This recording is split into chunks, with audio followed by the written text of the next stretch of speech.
our area, the Nemadji Trail Energy Center project received a sign of support today from the U.S. Department of Agriculture.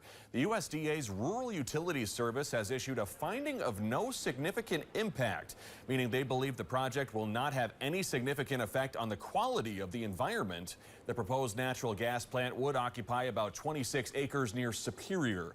According to those Minnesota Power officials, today's findings are an affirmation of the plant's essential role as a resource supporting the transition to clean energy. We are seeing that the need for this project, the environmental benefits for this project are affirmed in each and every one of those approvals.